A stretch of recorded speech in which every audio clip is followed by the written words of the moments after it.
দুজন উপদেষ্টা গিয়েছে তরুণ, ইংলিশে কথা বলতে পারেন না, টুকরায় টুকরায় কথা বলেন, আপনারা মনে করেন আমরা যোগ্য। কেন অন্যান্য জায়গা থেকে 2-3 জন কেন নিলেন না? তোমরা ঢাকা বিশ্ববিদ্যালয় থেকে বিতাড়িত হয়েছ। এই আন্দোলন আমরা চালিয়ে নিয়ে গেছি। প্রয়োজনে ঢাকা বিশ্ববিদ্যালয়কে চারিপাশ থেকে হর্ষ ঘেরাও করে দেওয়া হবে, যেভাবে গণভবনকে ঘেরাও করা হয়েছে। শুধুমাত্র শান্তিদের কথায় এই বাংলাদেশ চলবে না। আমরা ঢাকা বিশ্ববিদ্যালয়কে সবসময় স্বাধীনতার আগে থেকে পরে থেকে আমরা মনে করি আন্দোলনের সুবিধাগার। আমরা বিভিন্ন জায়গা থেকে ঢাকার এই জায়গাটা যেহেতু আসার একটু সুবিধাজনক হয়, এখানে এসে আমরা প্রোগ্রাম করতে পারি, বিভিন্ন দাবিগুলো তুলে ধরতে পারি। ভৌগোলিক কারণে এই সুবিধাটা ঢাকা বিশ্ববিদ্যালয়ের এখানে হয়। সেই সুবিধাটাকে উৎক্ষিপ্ত করে আপনারা যদি কোটি কোটি মানুষের ভাগ্য নিয়ে জীবিকা নিয়ে সিনেমি খেলেন, এটা সারা বাংলাদেশের আপনার জনগণ কখনোই সহ্য করবে না। প্রয়োজনে ঢাকা বিশ্ববিদ্যালয়কে চারিপাশ থেকে হর্ষ ঘেরাও করে দেওয়া হবে, যেভাবে গণভবনকে ঘেরাও করা হয়েছে। শুধুমাত্র শান্তিদের কথায় এই বাংলাদেশ চলবে না।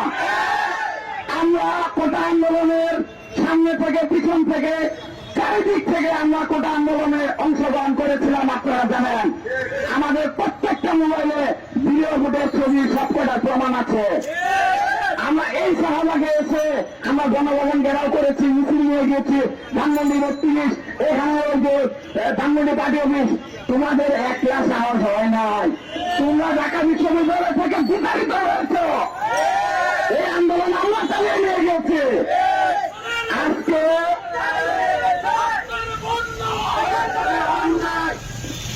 আজকে ঢাকা বিশ্ববিদ্যালয় থেকে তোমরা এখানে 2 জন উপদেষ্টা গিয়েছে তরুণ, ইংলিশে কথা বলতে পারেন না, টুকরায় টুকরায় কথা বলেন, আপনারা মনে করেন আমরা যোগ্য।